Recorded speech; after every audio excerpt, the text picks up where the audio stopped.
అపోస్తలుడైన పౌలు రోమీయులకు రాసిన పత్రిక మొదటి అధ్యాయము.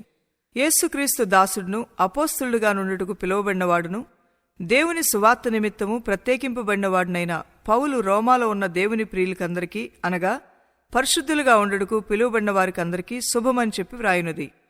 మన తండ్రి అయిన దేవుని నుండి ప్రభు అయిన యేసుక్రీస్తు నుండి కృపా సమాధానములు మీకు కలుగునుగాక.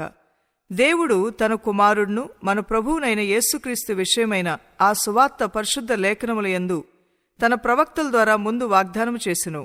యేసుక్రీస్తు శరీరమును బట్టి దావీదు సంతానముగాను, మృతులలో నుండి పునరుద్ధానుడైనందున పరిశుద్ధమైన ఆత్మను బట్టి దేవుని కుమారుడుగాను ప్రభావంతో నిరూపింపబడెను. ఈయన నామము నిమిత్తము సమస్త జనులు విశ్వాసమునకు విధేయులగునట్లు ఈయన ద్వారా మేము కృపను అపోస్తలత్వమును పొందితిమి. మీరును వారిలో ఉన్నవారై యేసుక్రీస్తు వారుగా ఉండుటకు పిలువబడి ఉన్నారు. మీ విశ్వాసము సర్వలోకమున ప్రచురము చేయబడుచుండుటను బట్టి మొదట మీ అందరి నిమిత్తము యేసుక్రీస్తు ద్వారా నా దేవునికి కృతజ్ఞతాస్తుతులు చెల్లించుచున్నాను. ఇప్పుడు ఎలాగైనను ఆటంకము లేకుండా మీ యొద్దకు వచ్చుటకు దేవుని చిత్తం వలన నాకు వీలు కలుగునేమో అని నా ప్రార్థనల యందు ఎల్లప్పుడూ ఆయనను బతిమాలుకొంచున్నాను. మిమ్మను గూర్చి ఎడతెగక జ్ఞాపకం చేసుకొంచున్నాను. ఇందుకు ఆయన కుమారుని సువార్త విషయమై నేను నా ఆత్మయందు సేవించుచున్న దేవుడే నాకు సాక్షి. మీరు స్థిరపడవలనని, అనగా మీకును నాకును కలిగి ఉన్న విశ్వాసము చేత, అనగా మనము ఒకరి విశ్వాసం చేత ఒకరము ఆదరణ పొందవలనని, ఆత్మ సంబంధమైన కృపావరం ఏదైనను మీకిచ్చుటకు మిమ్మను చూడవలనని మిగుల అపేక్షించుచున్నాను. సహోదరులారా, నేను ఇతరులైన అన్యజనులలో ఫలము పొందినట్లు మీలో కూడా ఫలమేదైనను పొందవలనని అనేక పర్యాయములు మీ యొద్దకు రానుద్దేశించితిని. గాని ఇదివరకు ఆటంకపరచబడితిని. ఇది మీకు తెలియకుండాట నాకిష్టము లేదు. గ్రీసు దేశస్థులకును గ్రీసు దేశస్థులు కాని వారికిని, జ్ఞానులకును మూఢులకును నేను రుణస్థుడును. కాగా నా వలన అయినంత మట్టుకు రోమాలోని మీకును సువార్త ప్రకటించుటకు సిద్ధముగా ఉన్నాను. సువార్తను గూర్చి నేను సిగ్గుపడువాడును కాను. ఎలాగనగా నమ్ము ప్రతివానికి, మొదట యూదునికి గ్రీసు దేశస్థునికి కూడా రక్షణ కలుగు చేయుటకు అది దేవుని శక్తి అయి ఉన్నది. ఎందుకన్నా నీతిమంతుడు విశ్వాసమూలముగా జీవించినని వ్రాయబడిన ప్రకారము విశ్వాసమూలముగా అంతకంతకు విశ్వాసము కలుగునట్లు దేవుని నీతి దాని యందు బయలుపరచబడుచున్నది. దుర్నీతి చేత సత్యమును అడ్డగించు మనుషుల యొక్క సమస్త భక్తిహీనత మీదను దుర్నీతి మీదను దేవుని కోపము పరలోకము నుండి బయలుపరచబడుచున్నది. ఎందుకనగా దేవుని గూర్చి తెలియ శక్యమైనదేదో అది వారి మధ్య విశదమై ఉన్నది. దేవుడు అది వారికి విశదపరచును.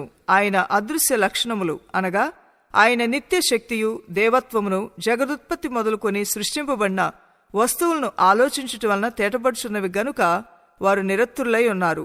మరియు వారు దేవుని నెరిగియు ఆయనను దేవునిగా మహిమపరచలేదు, కృతజ్ఞతాస్తుతులు చెల్లింపునూ లేదు గాని తమ వాదముల యందు వ్యర్థులేరి. వారు అవివేక హృదయము అంధకారమయమాయను, తాము జ్ఞానులమని చెప్పుకొంచు బుద్ధిహీనులైరి. వారు అక్షయుడగు దేవుని మహిమను క్షయమగు మనుష్యుల యొక్కయు పక్షుల యొక్కయు చతుష్పాద జంతువుల యొక్కయు పురుగుల యొక్కయు ప్రతిస్వరూపముగా మార్చిరి. ఈ హేతువు చేత వారు తమ హృదయముల దురాశలను అనుసరించి తమ శరీరములను పరస్పరము అవమానపరుచుకున్నట్లు దేవుడు వారిని అపవిత్రతకు అప్పగించెను.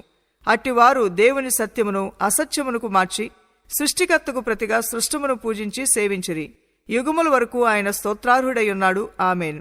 అందువలన దేవుడు తుచ్చమైన అభిలాషలకు వారిని అప్పగించెను.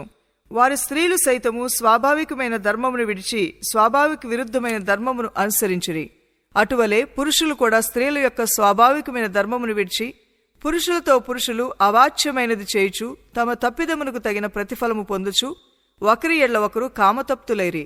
మరియు వారు తమ మనస్సులో దేవునికి చోటియే నొల్లకపోయిరి గనుక చేయరాని కార్యములు చేయుటకు దేవుడు భ్రష్ట మనస్సుకు వారిని అప్పగించును. అట్టివారు సమస్తమైన దుర్నీతి చేతను దుష్టత్వము చేతను లోభము చేతను ఈర్ష్య చేతను నిండుకొని మత్సరము నరహత్య కలహము కపటము వైరం అను వాటితో నిండిన వారై కొండెగాండ్రును అపవాదకులను దేవద్వేషులను హింసకులను అహంకారులను బింకములాడువారును చెడ్డవాటిని కల్పించువారును తల్లిదండ్రులకు అవిధేయులను అవివేకులను మాట తప్పువారును అనురాగరహితులను నిర్దయులు నైరి.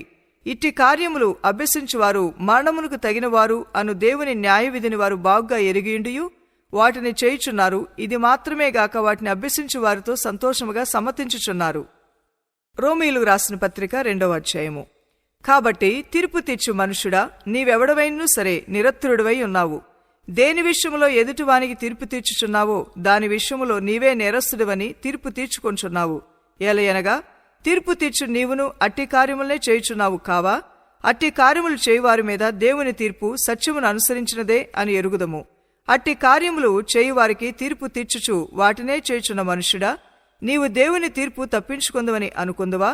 లేదా దేవుని అనుగ్రహము మారుమనసు పొందుటకు నిన్ను ప్రేరేపించుచున్నదని ఎరుగక ఆయన అనుగ్రహ ఐశ్వర్యమును, సహనమును, దీర్ఘశాంతమును తృణీకరించుదువా? నీ కాఠిన్యమును మార్పు పొందని నీ హృదయమును అనుసరించి ఉగ్రత దినమందు, అనగా దేవుని న్యాయమైన తీర్పు బయలుపరచబడు దినమందు నీకు నీవే ఉగ్రతను సమకూర్చుచున్నావు. ఆయన ప్రతివానికిని వాని క్రియలు చొప్పున ప్రతిఫలమిచ్చును. సత్క్రియను ఓపికగా చేయుచు మహిమను, ఘనతయు, అక్షయతను వెదుకువారికి నిత్యజీవమునిచ్చును. అయితే భేదములు పుట్టించి సత్యమునకు లోబడక దుర్నీతికి లోబడి వారి మీదికి దేవుని ఉగ్రతయు రౌద్రమును వచ్చును. దుష్కారము చేయు ప్రతి మనుషుని ఆత్మకు, మొదటి యూదునికి గ్రీసు దేశస్థునికి కూడా శ్రమయు వేదనయు కలుగును. సత్క్రియ చేయు ప్రతివానికి, మొదట యూదునికి గ్రీసు దేశస్థునికి కూడా మహిమయు, ఘనతయు, సమాధానమును కలుగును. దేవునికి పక్షపాతము లేదు. ధర్మశాస్త్రము లేక పాపము చేసిన వారందరూ ధర్మశాస్త్రము లేకే నశించెదరు. ధర్మశాస్త్రము కలిగిన వారై పాపము చేసిన వారందరూ ధర్మశాస్త్రానుసారముగా తీర్పు నొందుదురు. ధర్మశాస్త్రము వినువారు దేవుని దృష్టికి నీతివంతులు కారుగాని ధర్మశాస్త్రమును అనుసరించి ప్రవర్తించి వారే నీతివంతులుగా ఎంచబడుదురు. ధర్మశాస్త్రము లేని అన్యజనులు స్వాభావికముగా ధర్మశాస్త్ర సంబంధమైన క్రియలను చేసిన యెడల వారు ధర్మశాస్త్రము లేనివారైనను తమకు తామే ధర్మశాస్త్రమైనట్టున్నారు. అట్టి వారి మనస్సాక్షి కూడా సాక్ష్యమిచ్చుచుండగను వారి తలంపులు ఒకదాని మీద ఒకటి తప్పు మోపుచు లేక తప్పు లేదని చెప్పుచుండగను ధర్మశాస్త్రము తమ హృదయముల యందు రాయబడినట్టు చూపుచున్నారు. దేవుడు నా సువార్త ప్రకారము యేసుక్రీస్తు ద్వారా మనుషుల రహస్యములను విమర్శించు దినమందు ఇలాగు జరుగును. నీవు యూదుడవని పేరు పెట్టుకుని ధర్మశాస్త్రమును ఆశ్రయించి దేవుని యందు అతిశయించుచున్నావు కావా? ఆయన చిత్తమెరిగి ధర్మశాస్త్రమందు ఉపదేశము పొందిన వాడవై శ్రేష్టమైన వాటిని మెచ్చుకొంచున్నావు కావా? జ్ఞాన సత్య స్వరూపమైన ధర్మశాస్త్రము గలవాడయుండి నేను గుడ్డివారికి త్రోవచూపువాడను, చీకట్లో ఉండు వారికి వెలుగును, బుద్ధిహీనులకు శిక్షకుడును, బాలురకు ఉపాధ్యాయునై ఉన్నానని నీ అంతటి నీవే ధైర్యం వహించుకొంచున్నావు కావా? ఎదుటివానికి బోధించి నీకు నీవే బోధించుకొనవా? దొంగిలవద్దని ప్రకటించి నీవు దొంగిలెదవా? వ్యభిచరింపవద్దని చెప్పు నీవు వ్యభిచరించదవా? విగ్రహములను అసహించుకొను నీవు గుళ్లను దోచెదవా? ధర్మశాస్త్రమందు అతిశయించు నీవు ధర్మశాస్త్రము మీరుటి వలన దేవుని అవమానపరచెదవా? వ్రాయబడిన ప్రకారం మిమ్మును బట్టియే గదా దేవుని నామము అన్యజనుల మధ్యను దూషింపబడుచున్నది. నీవు ధర్మశాస్త్రమును అనుసరించి ప్రవర్తించువాడవైతివా? సున్నతి ప్రయోజనకరమగును గాని ధర్మశాస్త్రమును అతిక్రమించిన వాడివైతివా? నీ సున్నతి కాకపోవును. కాబట్టి సున్నతి లేనివాడు ధర్మశాస్త్రపు నీతి విధులను గైకొనిన ఎడల అతడు సున్నతి లేనివాడయుండియు సున్నతి గలవాడుగా ఎంచబడును గదా. మరియు స్వభావమును బట్టి సున్నతి లేనివాడు ధర్మశాస్త్రమును నెరవేర్చిన ఎడల అక్షరమును సున్నతియు గలవాడై ధర్మశాస్త్రమును అతిక్రమించి నీకు తీర్పు తీర్చడా? బాహ్యమునకు యూదుడైన వాడు యూదుడు కాడు. శరీరమందు బాహ్యమైన సున్నతి కాదు. అయితే అంతరంగమందు యూదుడైన వాడే యూదుడు. మరియు సున్నతి హృదయ సంబంధమైనదై ఆత్మయందు జరుగుందే గాని అక్షయము వలన కలుగుంది కాదు. అట్టివానికి మెప్పు మనుషుల వలన కలుగుదు, దేవుని వలనే కలుగును. రోమీయులకు రాసిన పత్రిక 3వ అధ్యాయము. అట్లయితే యూదునికి కలిగిన గొప్పతనమేమి? సున్నతి వలన ప్రయోజనమేమి? ప్రతి విషయమునందును అధికమే. మొదటిది, దేవోక్తులు యూదుల వరము చేయబడును. కొందరు అవిశ్వాసులైననేమి? వారు అవిశ్వాసులైనందున దేవుడు నమ్మదగినవాడు కాకపోవునా అట్లనరాదు. నీ మాటల్లో నీవు నీతిమంతుడుగా తీర్చబడినట్లును నీ వ్యాజ్యమాడినప్పుడు గెలిచినట్లును అని వ్రాయబడిన ప్రకారము ప్రతి మనుష్యుణ్ణు అబద్ధికుడగును గాని దేవుడు సత్యవంతుడు కాకతీరడు. మన దుర్నీతి దేవుని నీతికి ప్రసిద్ధి కలుగు చేసిన ఎడల ఏమందుము? ఉగ్రతను చూపించు దేవుడు అన్యాయస్తుడగునా? నేను మనుషురీతిగా మాట్లాడుచున్నాను అట్లనరాదు. అట్లైన ఎడల దేవుడు లోకమును ఎట్లు తీర్పు తీర్చును? దేవునికి మహిమ కలుగునట్లు నా అసత్యం వలన దేవుని సత్యము ప్రబలిన ఎడల నేనికను పాపినైనట్టు తీర్పు పొందనేలా? మేలు కలుగుడుకు కీడు చేదుమని మేము చెప్పుచున్నామని కొందరు మమ్మను దూషించి చెప్పు ప్రకారము మేమెందుకు చెప్పరాదు? అట్టి వారికి కలుగు శిక్షావిధి న్యాయమే. అలాగైన ఏమందుము? మేము వారికంటే శ్రేష్ఠులమా, తక్కువ వారమా? ఎంత మాత్రమునూ కాము. యూదులేమి గ్రీసు దేశస్థులేమి అందర్నూ పాపమునకు లోనై ఉన్నారని ఇంతకు ముందు దోషారోపణ చేసి ఉన్నాము. ఇందును గూర్చి వ్రాయబడినదేమనగా, నీతిమంతుడు లేడు, ఒక్కడునూ లేడు. గ్రహించువాడెవడనూ లేడు, దేవుని వెదుకువాడెవడనూ లేడు. అందర్నూ త్రోవ తప్పి ఏకముగా పనికిమాలిన వారైరి. మేలు చేవాడు లేడు, ఒక్కడైననూ లేడు. వారి గొంతుకు తెరిచిన సమాధి తమ నాలుగుతో మోసము చేయుదురు. వారి పెదవుల కింద సర్పవిషమున్నది, వారి నోటి నిండా శపించుటయు పగయు ఉన్నవి. రక్తము చిందించుటకు వారి పాదములు పరిగెత్తుచున్నవి. నాశనమును కష్టమును వారి మార్గముల్లో ఉన్నవి. శాంతి మార్గములు వారు ఎరుగురు. వారి కన్నులు ఎదుట దేవుని భయము లేదు. ప్రతి నోరు మూయబడినట్లును సర్వలోకము దేవుని శిక్షకు పాత్రమగునట్లును ధర్మశాస్త్రము చెప్పుచున్న వాటినన్నిటినీ ధర్మశాస్త్రమునకు లోనైన వారితో చెప్పుచున్నదని ఎరుగుదుము. ఏలయనగా ధర్మశాస్త్ర సంబంధమైన క్రియల మూలముగా ఏ మనుష్యుడును ఆయన దృష్టికి నీతిమంతుడని తీర్చబడడు. ధర్మశాస్త్రం వలన పాపమనగా ఎట్టుదో తెలియబడుచున్నది. ఇట్లుండగా ధర్మశాస్త్రమునకు వేరుగా దేవుని నీతి బయలుపరచబడుచున్నది. దానికి ధర్మశాస్త్రమును ప్రవక్తలను సాక్ష్యమిచ్చుచున్నారు. అది యేసుక్రీస్తునందలి విశ్వాసమూలమైనదై నమ్ము వారందరికీ కలుగు దేవుని నీతి అయి ఉన్నది. ఏ భేదమునూ లేదు. అందరూ పాపం చేసి దేవుడు అనుగ్రహించు మహిమను పొందలేకపోవచ్చున్నారు. కాబట్టి నమ్మువారు ఆయన కృపచేతనే క్రీస్తు యేసునందలి విమోచనము ద్వారా ఉచితముగా నీతిమంతులని తీర్చబడుచున్నారు. పూర్వము చేయబడిన పాపములను దేవుడు తన ఓరిమి వలన ఉపేక్షించినందున ఆయన తన నీతిని కనబరచవలనని క్రీస్తు యేసు రక్తమందలి విశ్వాసము ద్వారా ఆయనను కరుణాధారముగా బయలుపరచెను. దేవుడిప్పటి కాలమందు తన నీతిని కనబరుచు నిమిత్తము తాను నీతిమంతుడును యేసునందు విశ్వాసము గలవారిని నీతిమంతునిగా తీర్చువాడినై ఉండుటకు ఆయన అలాగు చేసెను. కాబట్టి అతిశయ కారణం ఎక్కడ? అది కొట్టివేయబడును. ఎట్టి న్యాయమును బట్టి అది కొట్టివేయబడును? క్రియా న్యాయమును బట్టియా? కాదు, విశ్వాస న్యాయమును బట్టియే. కాగా ధర్మశాస్త్ర సంబంధమైన క్రియలు లేకుండా విశ్వాసం వల్లనే మనుషులు నీతిమంతులుగా తీర్చబడుచున్నారని ఎంచుచున్నాము.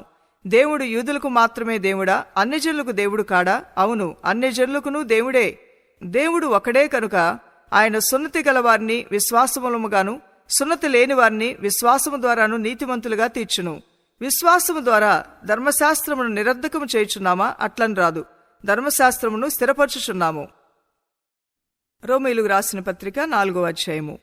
కాబట్టి శరీర విషయమై మన మూల పురుషుడగు అబ్రహామునికేమి దొరికినని అందుము. అబ్రహాము క్రియల మూలముగా నీతిమంతుడని తీర్చబడిన ఎడ్ల అతనికి అతిశయ కారణముగా కలుగును గాని అది దేవుని ఎదుట కలుగదు. లేఖనమేమి చెప్పుచున్నది? అబ్రహాము దేవుని నమ్మెను, అది అతనికి నీతిగా ఎంచబడెను. పనిచేయవానికి జీతము రుణమే గాని దానమని ఎంచబడదు. పనిచేయక భక్తిహీనుని నీతిమంతునిగా తీర్చువాని యందు విశ్వాసముంచువానికి వాని విశ్వాసము నీతిగా ఎంచబడుచున్నది. ఆ ప్రకారమే క్రియలు లేకుండా దేవుడెవరిని నీతిమంతుడిగా ఎంచునో ఆ మనుష్యుడు ధన్యుడని దావీదు కూడా చెప్పుచున్నాడు. ఏలయనగా తన అతిక్రమములకు పరిహారము నొందినవాడు, తన పాపమునకు ప్రాయశ్చిత్తము నొందినవాడు ధన్యుడు. ప్రభు చేత నిర్దోషి అని ఎంచబడినవాడు ధన్యుడు. ఈ ధన్యవచనము సున్నతి గలవారిని గూర్చి చెప్పబడిందా? సున్నతి లేనివారిని గూర్చి కూడా చెప్పబడిందా? అబ్రహాము యొక్క విశ్వాసం అతనికి నీతి అని ఎంచబడినంచున్నాము గదా. మంచిది. అది ఏ స్థితి యందు ఎంచబడను? సున్నతి కలిగి ఉండినప్పుడా, సున్నతి లేనప్పుడా? సున్నతి కలిగి ఉండినప్పుడు కాదు, సున్నతి లేనప్పుడే. మరియు సున్నతి లేని వారైనను నమ్మిన వారికందరికీ అతడు తండ్రి అగుట వలన వారికి నీతి ఆరోపించుటికై అతడు సున్నతి పొందకు మునుపు తనకు కలిగిన విశ్వాసం వలనైన నీతికి ముద్రగా సున్నతి అను గుర్తు పొందెను. మరియు సున్నతి గలవారికిని తండ్రి అగుటకు అనగా సున్నతి మాత్రము పొందినవారు కాక మన తండ్రి అయిన అబ్రహాము సున్నతి పొందకు మునుపు అతనికి కలిగిన విశ్వాసం యొక్క అడుగుజాడలను బట్టి నడుచుకుని వారికి తండ్రి అగుడుకు అతడు ఆ గుర్తు పొందెను. అతడు లోకమునకు వారసుడగునను వాగ్దానము అబ్రహామునికైనను అతని సంతానముకైనను ధర్మశాస్త్ర మూలముగా కలుగలేదు గాని విశ్వాసము వలనైన నీతి మూలముగానే కలిగెను. ధర్మశాస్త్ర సంబంధులు వారసులైన ఎడ్ల విశ్వాసము వ్యర్థమగును, వాగ్దానమును నిరర్ధకమగును. ఏలయనగా ధర్మశాస్త్రము ఉగ్రతను పుట్టించును, ధర్మశాస్త్రము లేని ఎడ్ల అతిక్రమములు లేకపోవును. ఈ హేతువు చేత ఆ వాగ్దానము యావత్ సంతతికి అనగా ధర్మశాస్త్రము గలవారికి మాత్రము కాక అబ్రహామునుకున్నట్టి విశ్వాసము గలవారికి కూడా దృఢము కావాలనని కృపను అనుసరించినదై ఉండునట్లు అది విశ్వాసమూలమైనది ఆయను. తాను విశ్వసించిన దేవుని ఎదుట అనగా మృతులను సజీవులుగా చేయువాడును లేని వాటిని ఉన్నట్టుగానే పిలుచువాడునైనా దేవుని ఎదుట అతడు మనకి తండ్రి అయి ఉన్నాడు. ఇందును గూర్చి నిన్ను అనేక జనములకు తండ్రినిగా నియమించితిని అని వ్రాయబడి ఉన్నది. నీ సంతానం ఇలాగు ఉండునని చెప్పిన దాన్ని బట్టి తాను అనేక జనములకు తండ్రి అగునట్లుగా నిరీక్షణకు ఆధారము లేనప్పుడు అతడు నిరీక్షణ కలిగి నమ్మెను. మరియు అతడి విశ్వాసమందు బలహీనుడు కాక రమారమే 100 వయస్సు గలవాడై ఉండి అప్పటికి తన శరీరము మృతతుల్యమైనట్టును సారా గర్భము మృతతుల్యమైనట్టును ఆలోచించిన గాని అవిశ్వాసం వలన దేవుని వాగ్దానము గూర్చి సందేహింపక దేవుని మహిమపరిచి ఆయన వాగ్దానము చేసిన దాన్ని నెరవేర్చుటకు సమర్థుడని రూఢీగా విశ్వసించి విశ్వాసం వలన బలము నొందెను. అందుచేత అది అతనికి నీతిగా ఎంచబడెను. అదే అతనికి ఎంచబడినని అతని నిమిత్తము మాత్రమే కాదు గాని మన ప్రభు అయిన యేసును మృతుల్లో నుండి లేపిన వాని యందు విశ్వాసముంచిన మనకును ఎంచబడినని మన నిమిత్తము కూడా వ్రాయబడును. ఆయన మన అపరాధముల నిమిత్తము అప్పగింపబడి మనము నీతిమంతులుగా తీర్చబడుటకే లేపబడెను. రోమీలు రాసిన పత్రిక 5వ అధ్యాయము. కాబట్టి విశ్వాస మూలమున మనము నీతిమంతులముగా తీర్చబడి మన ప్రభువైన యేసుక్రీస్తు ద్వారా దేవునితో సమాధానము కలిగి ఉందుము. మరియు ఆయన ద్వారా మనము విశ్వాస మూలమున ఈ కృపయందు ప్రవేశము గలవారమై అందులో నిలిచియుండి దేవుని మహిమను గూర్చిన నిరీక్షను బట్టి అతిశయపడుచున్నాము. అంతేకాక శ్రమ ఓర్పును, ఓర్పు పరీక్షను, పరీక్ష నిరీక్షను కలుగుజేయనని ఎరిగి శ్రమలయందును అతిశయపడుచున్నాము. ఎందుకనగా ఈ నిరీక్షణ మనల్ని సిగ్గుపరచదు. మనము అనుగ్రహింపబడిన పరిశుద్ధాత్మ ద్వారా దేవుని ప్రేమ మన హృదయముల్లో కుమ్మరింపబడి ఉన్నది. ఏలయనగా మనమింకా బలహీనులమై ఉండగా క్రీస్తు యుక్త కాలమున భక్తిహీనుల కొరకు చనిపోయిను. నీతిమంతుని కొరకు సహితము ఒకడు చనిపోవుట అరుదు. మంచివాని కొరకు ఎవడైనా ఒకవేళ చనిపోవ తెగింపవచ్చును. అయితే దేవుడు మన ఎడ్ల తన ప్రేమను వెల్లడిపరుచుచున్నాడు. ఎట్లనగా మనమింకనూ పాపులమై ఉండగానే క్రీస్తు మన కొరకు చనిపోయిను. కాబట్టి ఆయన రక్తము వలన ఇప్పుడు నీతిమంతులముగా తీర్చబడి మరింత నిశ్చయముగా ఆయన ద్వారా ఉగ్రత నుండి రక్షింపబడుదుము. ఏలయనగా శత్రువులమై ఉండగా ఆయన కుమారుని మరణము ద్వారా మనము దేవునితో సమాధానపరచబడిన ఎడల సమాధానపరచబడిన వారమై ఆయన జీవించుట చేత మరి నిశ్చయముగా రక్షింపబడుదుము. అంతేకాదు మన ప్రభువైన యేసుక్రీస్తు ద్వారా మనము దేవుని యందు అతిశయపడుచున్నాము. ఆయన ద్వారానే మనం ఇప్పుడు సమాధాన స్థితి పొంది ఉన్నాము. ఇట్లుండగా ఒక మనుష్యుని ద్వారా పాపమును, పాపము ద్వారా మరణమును లోకములో ఎలాగు ప్రవేశించునో అలాగునే మనుషులందరూ పాపం చేసినందున మరణము అందరికిని సంప్రాప్తమాయెను. ఏలయనగా ధర్మశాస్త్రము వచ్చినదనుక పాపము లోకంలో ఉండెను. గాని ధర్మశాస్త్రము లేనప్పుడు పాపము ఆరోపింపబడదు. ఆయనను ఆదాము చేసిన అతిక్రమమును పోలి పాపము చేయని వారి మీద కూడా ఆదాము మొదలుకొని మోషే వరకు మరణమేలెను. ఆదాము రాబో వారికి గురుతయుండెను. అయితే అపరాధము కలిగినట్టు కృపావరము కలుగలేదు. ఎట్లనగా ఒకని అపరాధం వలన అనేకులు చనిపోయిన ఎడ్ల మరి ఎక్కువగా దేవుని కృపయు యేసుక్రీస్తు ఒక మనుషుని కృపచేతనైన దానమును అనేకులకు విస్తరించును. మరియు పాపము చేసిన ఒకని వలన శిక్షావిధి కలిగినట్లు ఆ దానము కలుగలేదు. ఏలయనగా తీర్పు ఒక్క అపరాధ మూలముగా వచ్చినదై శిక్షావిధికి కారణమాయెను. కృపావరమైతే అనేకమైన అపరాధముల మూలముగా వచ్చినదై మనుష్యులు నీతిమంతులుగా తీర్చబడుటకు కారణమాయెను. మరణము ఒకని అపరాధ మూలమున వచ్చినదై ఆ యొక్కని ద్వారానే ఏలిన ఎడ్ల కృపా బాహుళ్యమును నీతి దానమును పొందువారు జీవము గలవారై మరి నిశ్చయముగా యేసుక్రీస్తును ఒకని ద్వారానే ఏలుదురు. కాబట్టి తీర్పు ఒక్క అపరాధ మూలమున వచ్చినదై మనుషులకందరికీ శిక్షావిధి కలుగుటకు ఎలాగూ కారణమాయెను, అలాగే ఒక్క పుణ్య కార్యం వలన కృపాదానము మనుషులకందరికీ జీవప్రదమైన నీతి విధింపబడుటకు కారణమాయెను. ఏలైనగా ఒక మనుషుని అవిధేయత వలన అనేకులు పాపులుగా ఎలాగూ చేయబడిరో అలాగే ఒకని విధేయత వలన అనేకులు నీతిమంతులుగా చేయబడుదురు. మరియు అపరాధము విస్తరించినట్లు ధర్మశాస్త్రము ప్రవేశించును. అయినను పాపము మరణమును ఆధారము చేసుకుని ఎలాగు ఏలెనో అలాగే నిత్యజీవము కలుగుడికే నీతి ద్వారా కృపయు మన ప్రభువైన యేసుక్రీస్తు మూలముగా ఏలు నిమిత్తము పాపమెక్కడ విస్తరించునో అక్కడ కృప అపరిమితముగా విస్తరించును. రోమీలుగు రాసిన పత్రిక 6వ అధ్యాయము. అలాగైనా ఏమందుము కృప విస్తరింపవలనని పాపమందు నిలిచియుందమా? అట్లనరాదు. పాపము విషయమే చనిపోయిన మనము ఇక మీదట ఎలాగు దానిలో జీవించుదుము? క్రీస్తు యేసులోనికి బాప్తిసం పొందిన మనమందరము ఆయన మరణములోనికి బాప్తిసం పొందితమని మీరెరుగురా? కాబట్టి తండ్రి మహిమ వలన క్రీస్తు మృతుల్లో నుండి ఎలాగు లేపబడినో అలాగే మనమును నూతన జీవము పొందిన వారమై నడుచుకున్నట్లు మనము బాప్తిసం వలన మరణములో పాలు పొందుటకై ఆయనతో కూడా పాతిపెట్టబడితిమి.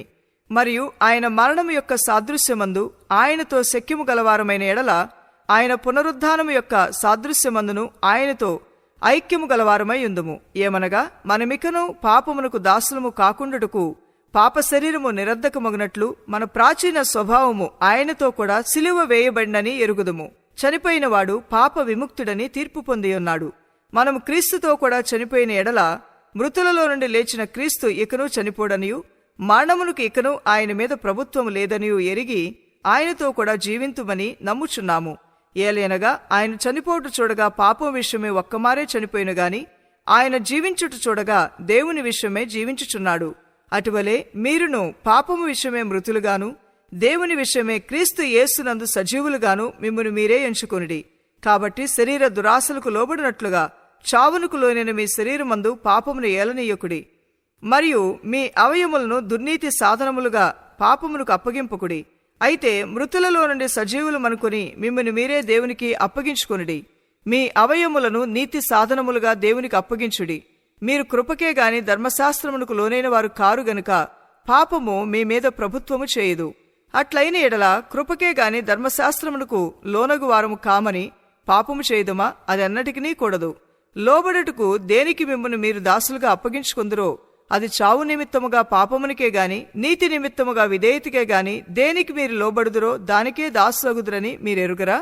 మీరు పాపమునకు దాసులై ఉంటురు గాని ఏ ఉపదేశ క్రమమునకు మీరు అప్పగింపబడుతురో దానికి హృదయపూర్వకంగా లోబడిన వారై పాపం నుండి విమోచింపబడి నీతికి దాసులైతిరి. ఇందుకు దేవునికి స్తోత్రము. మీ శరీర బలహీనతను బట్టి మనుష్యరీతిగా మాట్లాడుచున్నాను. ఏమనగా అక్రమము చేయుటకై అపవిత్రతకును అక్రమముకును మీ అవయములను దాసులుగా ఎలాగ అప్పగించుతురో అలాగే పరిశుద్ధత కలుగుటకై ఇప్పుడు మీ అవయములను నీతికి దాసులుగా అప్పగించుడి.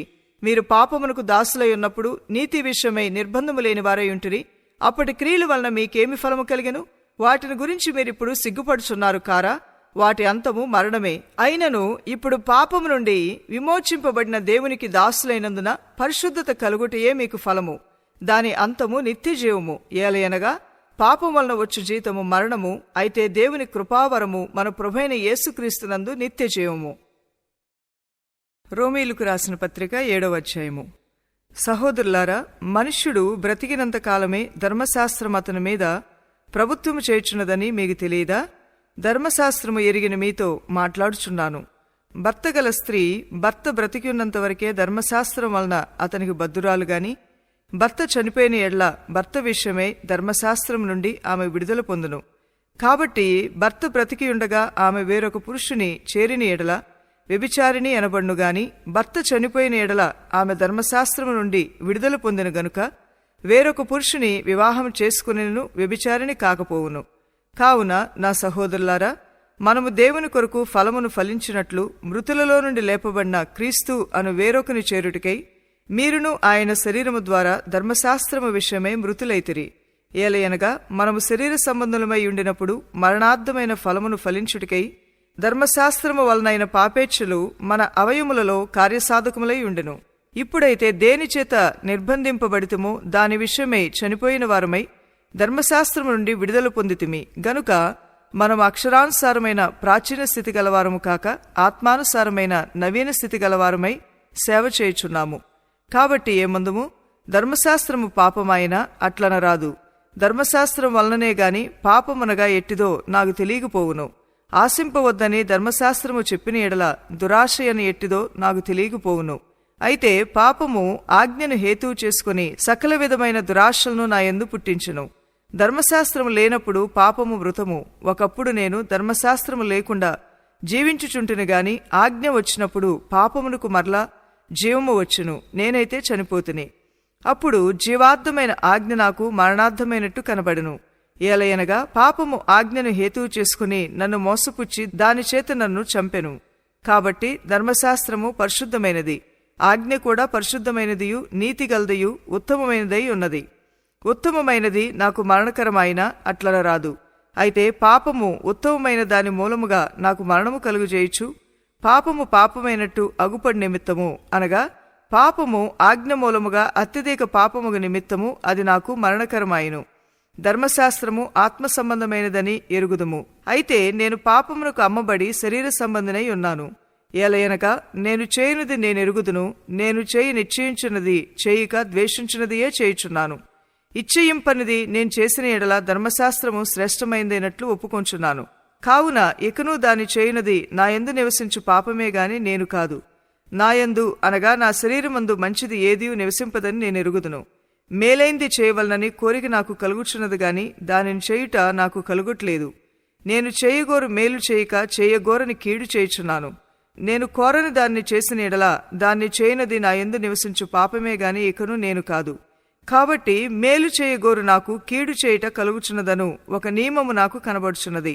అంతరంగ పురుషుని బట్టి దేవుని ధర్మశాస్త్రమునందు నేను ఆనందించుచున్నాను గాని వేరొక నియమము నా అవయముల్లో ఉన్నట్టు నాకు కనబడుచున్నది. అది నా మనస్సునందున్న ధర్మశాస్త్రముతో పోరాడుచు నా అవయములలోనున్న పాప నియమమునకు నన్ను చెరబట్టి లోబర్చుకొంచున్నది. అయ్యో, నేనెంత దౌర్భాగ్యుడను! ఇట్టి మరణమునకు లోనగు శరీరము నుండి నన్నెవడు విడిపించును? మన ప్రభు అయిన యేసుక్రీస్తు ద్వారా దేవునికి కృతజ్ఞతాస్తుతులు చెల్లించుచున్నాను. కాగా మనస్సు విషయములో నేను దైవ నియమమునకును, శరీర విషయములో పాప నియమమునకును దాసుడినై ఉన్నాను. రోమీయులకు రాసిన పత్రిక 8వ అధ్యాయము. కాబట్టి ఇప్పుడు క్రీస్తు యేసునందున్న వారికి ఏ శిక్షావిధియూ లేదు. క్రీస్తు యేసునందు జీవమునిచ్చు ఆత్మ యొక్క నియమము పాప మరణముల నియమము నుండి నన్ను విడిపించెను. ఎట్లనగా ధర్మశాస్త్రము దేనిని చేయజాలకపోయినో దానిని దేవుడు చేసెను. శరీరమును అనుసరింపక ఆత్మననుసరించియే నడుచుకుని మనయందు ధర్మశాస్త్ర సంబంధమైన నీతి విధి నెరవేర్చబడవలనని పాప పరిహారము నిమిత్తము దేవుడు తన సొంత కుమారుని పాప శరీరాకారముతో పంపి ఆయన శరీరమందు పాపమునకు శిక్ష విధించెను. శరీరానుసారులు శరీర విషయముల మీద మనస్సుంతురు, ఆత్మానుసారులు ఆత్మ విషయముల మీద మనస్సునుంతురు. శరీరానుసారమైన మనస్సు మరణము, ఆత్మానుసారమైన మనస్సు జీవమును సమాధానమునై ఉన్నది. ఏలయనగా శరీరానుసారమైన మనస్సు దేవునికి విరోధమై ఉన్నది. అది దేవుని ధర్మశాస్త్రమునకు లోబడదు, ఏమాత్రమును లోబడనేరదు. కాగా శరీర స్వభావం గలవారు దేవుని సంతోషపరచనేరరు. దేవుని ఆత్మ మీలో నివసించియున్న ఎడల మీరు ఆత్మ స్వభావం గలవారే గాని శరీర స్వభావం గలవారు కారు. ఎవడైనను క్రీస్తు ఆత్మ లేనివాడైతే వాడాయనవాడు కాడు.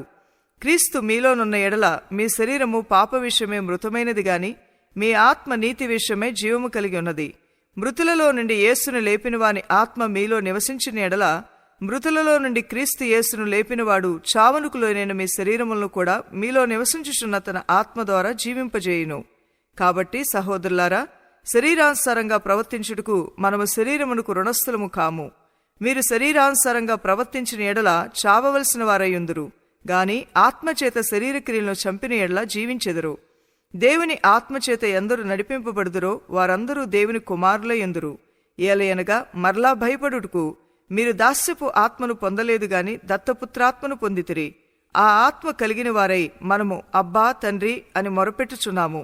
మనము దేవుని పిల్లలమని ఆత్మ తానే మన ఆత్మతో కూడా సాక్ష్యమిచ్చుచున్నాడు. మనము పిల్లలమైతే వారసులము, అనగా దేవుని వారసులము. క్రీస్తుతో కూడా మహిమ పొందుటకు ఆయనతో శ్రమపడిన ఎడ్ల క్రీస్తుతోడి వారసులము. మన ఎడ్ల ప్రత్యక్షము కాబోవు మహిమ ఎదుట ఇప్పటి కాలపు శ్రమలు ఎన్నతగినవి కావని ఎంచుచున్నాను. దేవుని కుమారుల ప్రత్యక్షత కొరకు సృష్టి మిగుల ఆశతో తేరిచూచుచూ కనిపెట్టుచున్నది. ఏలయనగా సృష్టి నాశనమునకు లోనైన దాస్యంలో నుండి విడిపింపబడి దేవుని పిల్లలు పొందబోవు మహిమగల స్వాతంత్రము పొందుదునను నిరీక్షణ కలదై స్వేచ్ఛగా కాక దానిని లోబర్చిన వాని మూలముగా వ్యర్థపరచబడను. సృష్టి యావత్తు ఇది వరకు ఏకగ్రీవముగా మూలుగుచు ప్రసవ వేదన పడుచున్నదని ఎరుగుదుము. అంతేకాదు ఆత్మ యొక్క ప్రథమ ఫలములు నొందిన మనము కూడా దత్తపుత్రాత్మ కొరకు, అనగా మన దేహము యొక్క విమోచన కొరకు కనిపెట్టుచు మనలో మనము మూలుగుచున్నాము. ఏలయనగా మనము నిరీక్షణ కలిగిన వారమే రక్షింపబడితిమి. నిరీక్షింపబడినది కనబడినప్పుడు నిరీక్షంతో పని ఉండదు. తాను చూచున్న దాని కొరకు ఎవడు నిరీక్షించును? మనము చూడని దాని కొరకు నిరీక్షించిన ఎడల ఓపికతో దాని కొరకు కనిపెట్టుదుము. అటువలే ఆత్మయు మన బలహీనతను చూచి సహాయం చేయుచున్నాడు. ఏలయనగా మనము యుక్తముగా ఎలాగూ ప్రార్థన చేయవలనో మనకు తెలియదు గాని ఉచ్చరింప శక్యము గాని మూలుగులతో ఆ ఆత్మ తానే మన పక్షముగా విజ్ఞాపనము చేయుచున్నాడు. మరియు హృదయములను పరిశోధించువాడు ఆత్మ యొక్క మనస్సు ఏదో ఎరుగును. ఏలయనగా ఆయన దేవుని చిత్త ప్రకారము పరిశుద్ధుల కొరకు విజ్ఞాపనము చేయుచున్నాడు. దేవుని ప్రేమించు వారికి, అనగా ఆయన సంకల్పము చొప్పున పిలువబడిన వారికి మేలు కలుగుటికై సమస్తమును సమకూడి జరుగుచున్నవని ఎరుగుదుము. ఎందుకనగా తన కుమారుడు అనేక సహోదరుల్లో జ్యేష్ఠుడగినట్లు దేవుడెవరిని ముందు ఎరిగెనో వారు తన కుమారునితో సారూప్యము గలవారవుటకు వారిని ముందుగా నిర్ణయించెను. మరియు ఎవరిని ముందుగా నిర్ణయించెనో వారిని పిలిచెను. ఎవరిని పిలిచినో వారిని నీతిమంతులుగా తీర్చెను. ఎవరిని నీతిమంతులుగా తీర్చెనో వారిని మహిమపరచెను. ఇట్లుండగా ఏమందుము? దేవుడు మన పక్షమునుండగా మనకు విరోధి ఎవడు? తన సొంత కుమారుని అనుగ్రహించుటకు వెనుక తీయక మన అందరి కొరకు ఆయన్ను అప్పగించినవాడు ఆయనతో పాటు సమస్తమును మనకెందుకు అనుగ్రహింపడు? దేవుని చేత ఏర్పరచబడిన వారి మీద నేరము మోపువాడెవడు? నీతిమంతులుగా తీర్చువాడు దేవుడే. శిక్ష విధించువాడెవడు? చనిపోయిన క్రీస్తు యేసే. అంతేకాదు, మృతులలో నుండి లేచినవాడును, దేవుని కుడిపార్శ్వమున ఉన్నవాడును, మన కొరకు విజ్ఞాపనం కూడా చేయువాడును ఆయనే. క్రీస్తు ప్రేమ నుండి మనల్ని ఎడబాపువాడెవడు? శ్రమ అయినను, బాధ అయినను, హింస అయినను, కరువైనను, వస్త్రహీనత అయినను, ఉపద్రవమైనను, ఖడ్గమైనను మనల్ని ఎడబాపునా? ఇందును గూర్చి వ్రాయబడినదేమనగా, నిన్ను బట్టి దినమెల్లా మేము వధింపబడినవారము, వధకు సిద్ధమైన గొర్రెలమని మేము ఎంచబడినవారము. ఆయనను మనల్ని ప్రేమించిన వాని ద్వారా మనము వీటన్నిటిలో అత్యధిక విజయము పొందుచున్నాము. మరణమైనను, జీవమైనను, దేవదూతలైనను, ప్రధానులైనను, ఉన్నవి అయినను, రాబోవునవైనను, అధికారులైనను, ఎత్తైనను, లోతైనను, సృష్టింపబడిన మరి ఏదైనను మన ప్రభు అయిన యేసుక్రీస్తునందలి దేవుని ప్రేమ నుండి మనల్ని ఎడబాపనేరవని రూఢీగా నమ్ముచున్నాను. రోమీయులకు రాసిన పత్రిక 9వ అధ్యాయము. నాకు బహు దుఃఖమును నా హృదయములో మానని వేదనయు కలవు. క్రీస్తునందు నిజమే చెప్పుచున్నాను, అబద్ధమాడుట్లేదు. పరిశుద్ధాత్మయందు నా మనస్సాక్షి నాతో కూడా సాక్ష్యమిచ్చుచున్నది. సాధ్యమైన ఎడ్ల దేహ సంబంధులైన నా సహోదరుల కొరకు నేను క్రీస్తు నుండి వేరై శాపగ్రస్తుడినై ఉండగోరుదును. వీరు ఇజ్రాయేలీయులు. దత్తపుత్రత్వమును, మహిమయు, నిబంధనలను, ధర్మశాస్త్ర ప్రధానమును, అర్చనాచారాదులను, వాగ్దానములను వీరివి. పితరులు వీరివారు. శరీరమును బట్టి క్రీస్తు వీరిలో పుట్టెను. ఈయన సర్వాధికారి అయిన దేవుడయుండి నిరంతరము స్తోత్రార్హుడయున్నాడు. ఆమేన్. అయితే దేవుని మాట తప్పిపోయినట్టు కాదు. ఇజ్రాయేలు సంబంధులందరూ ఇజ్రాయేలీయులు కారు. అబ్రహాము సంతానమైనంత మాత్రము చేత అందరునూ పిల్లలు కారు గాని, ఇస్సాకు వలనైనది నీ సంతానము అనబడును. అనగా శరీర సంబంధులైన పిల్లలు దేవుని పిల్లలు కారు గాని, వాగ్దాన సంబంధులైన పిల్లలు సంతానమని ఎంచబడుదురు. వాగ్దాన రూపమైన వాక్యమిదే. మీదటికి ఈ సమయమునకు వచ్చుదును, అప్పుడు సారాకు కుమారుడు కలుగును. అంతేకాదు, రిబ్కా మన తండ్రి అయిన ఇస్సాకు అను ఒకని వలన గర్భవతి అయినప్పుడు ఏర్పాటును అనుసరించిన దేవుని సంకల్పము క్రియల మూలముగా కాక పిలుచువాని మూలముగానే నిలకడగా ఉండు నిమిత్తము పిల్లలింకా పుట్టి మేలైనను కీడైనను చేయకముందే పెద్దవాడు చిన్నవానికి దాసుడగును అని ఆమెతో చెప్పబడును. ఇందును గూర్చి నేను యాకోబును ప్రేమించితిని, ఏశావును ద్వేషించితిని అని వ్రాయబడి ఉన్నది. కాబట్టి ఏమందుము? దేవుని యందు అన్యాయము కలదా? అట్లనరాదు. అందుకు మోషేతో ఇలాగు చెప్పుచున్నాడు, ఎవనిని కరుణింతునో వానిని కరుణింతును, ఎవని ఎడ్ల జాలి చూపుదునో వాని ఎడ్ల జాలి చూపుదును. కాగా పొందుగోరు వాని వలననైన్ను, ప్రయాసపడు వారి వలననైన్ను కాదుగాని కరుణించు దేవుని వలనే అగును. మరియు లేఖనము ఫరోతో ఇలాగు చెప్పెను, నేను నీ యందు నా బలము చూపుటకును, నా నామము భూలోకమందంతటా ప్రచురమగుటకును అందునిమిత్తమే నిన్ను నియమించితిని. కావున ఆయన ఎవనిని కనికరింపగోరునో వానిని కనికరించును, ఎవని కఠినపరచగోరునో వాని కఠినపరచును. అట్లయితే ఆయన చిత్తమును ఎదిరించిన వాడెవడు? ఆయన ఎక్కనో నేరము మోపనేలా అని నీవు నాతో చెప్పుదువు. అవునుగాని ఓ మనుష్యుడా, దేవునికి ఎదురు చెప్పుడుకు నీవెవడవు? నన్నెందుకు ఇలాగు చేసితివని రూపింపబడినది రూపించిన వానితో చెప్పునా? ఒక ముద్దలో నుండియే ఒక ఘటము ఘనతకును ఒకటి ఘనహీనతకును చేయుటకు మంటి మీద కుమ్మరువానికి అధికారము లేదా? అలాగు దేవుడు తన ఉగ్రతను అగపరచుటకును తన ప్రభావమును చూపుటకును ఇచ్చయించిన వాడై నాశనమునకు సిద్ధపడి ఉగ్రతాపాత్రమైన ఘటములను ఆయన బహుదీర్ఘశాంతముతో సహించిననేమి?